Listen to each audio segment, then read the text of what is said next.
Starry-eyed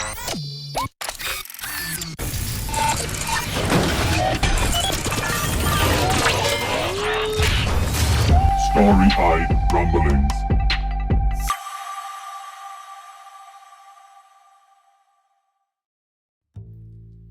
Moving into the ship, it is dark, no problem. Galactic Jumpsuit is equipped with night vision. Also, we have torches. TL and Bolsa turn theirs on and we take a look around. As Bolsa points out, EMP likely. Electrical systems down. However, ours are still functioning. Good point, yeah. Ours are still working indeed. TL moves up to one of the doors and taps it gently to get our attention. Looking in his direction, he comments, "Security doors are down. Seems that the crew must have left in a hurry." Not surprising given an EMP blast. Don't want the airlock doors to malfunction. I wait for Bolsa to reply. She doesn't. Just nods and walks over.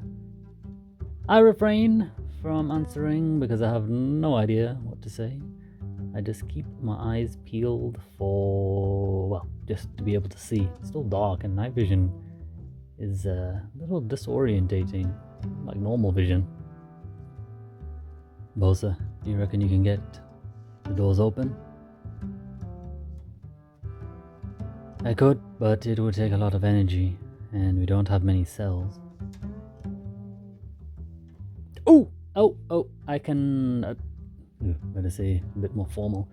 TL, I think I can be of assistance here. The Galactic Jumpsuit I have found has a power lift function, so I could probably, hopefully, maybe get my fingers in the door, pry it open. I realize that's a terrible idea because these are security doors. They're not going to have handy hand grips for me to hold on to and pull the door open. In fact, they're fairly flat. However, turns out it's a pretty good idea, it seems, as TL says. Good idea. If also we can use a little bit of the cells to get it to flicker open just a little bit. Captain Lightner can do the rest. Bolsa inclines her head and the plan begins. It's a whole process. Getting the power lift function to execute properly. I have to anchor myself. More importantly, I have to anchor the suit. But I managed to do so. Bolsa gets the security door to, I don't know, I think she said malfunction slightly. It opens up slightly and then is about to slam shut, but I managed to get hold of it just before it does so. And from there, just gotta pry it open. And Bolsa works her magic on the normal doors. And we're through. And we continue our exploration of the ship. As we walk through the corridors, the ship itself is nothing special. Actually, all ships are special that can fly through space and cover the vast, truly vast amount of distance that is required to travel from planet to planet or from sector to sector. So I would not say it is unimpressive, it is just very utility focused. It doesn't have any extra added extras for comfort or to make it look nice. It is purely function, it seems. Even the living space we eventually walk into is not all that livable.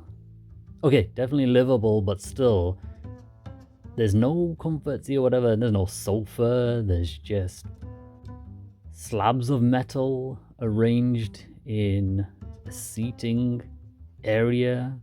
with a larger slab of metal that acts as the table. And that is it. There is a little counter to one side where I presume there's a canteen on the other side. There are a few doors leading off. There's no pictures on the wall. There is a screen, probably for announcements, that's off. Probably because of the EMP bolts talked about earlier. And that's pretty much the room.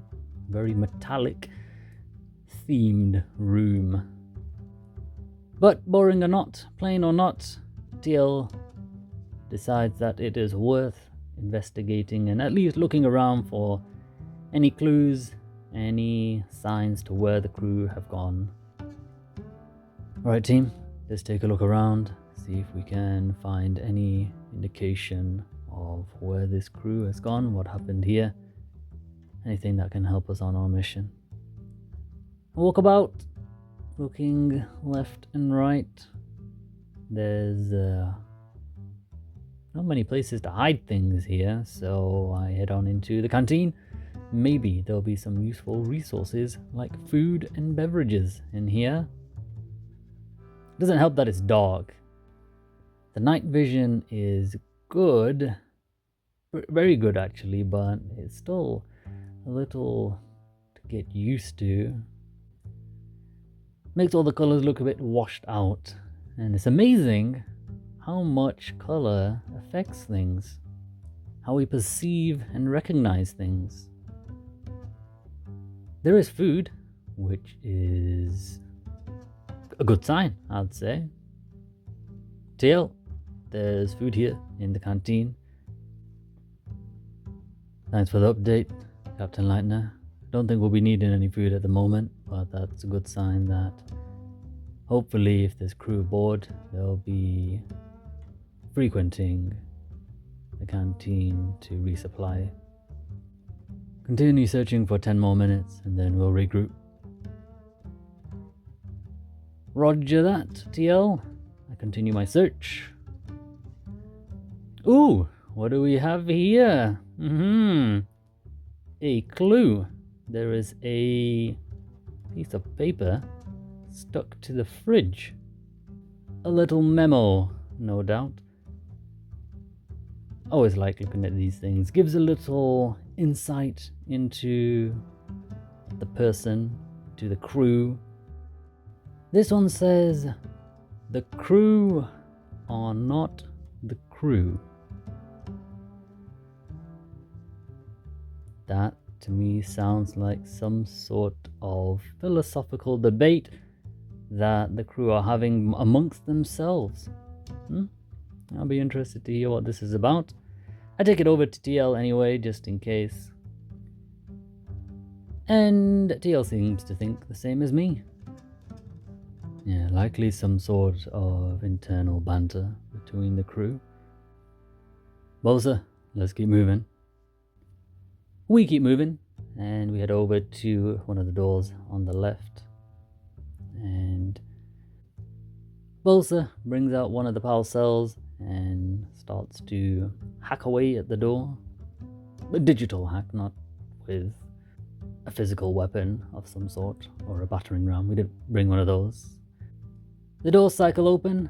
I wait a few moments to let my eyes adjust and pick out what I'm actually seeing through the new lens of night vision. Captain Leitner, turn around, please. What? He puts a hand on my shoulder and turns me physically around. Did I?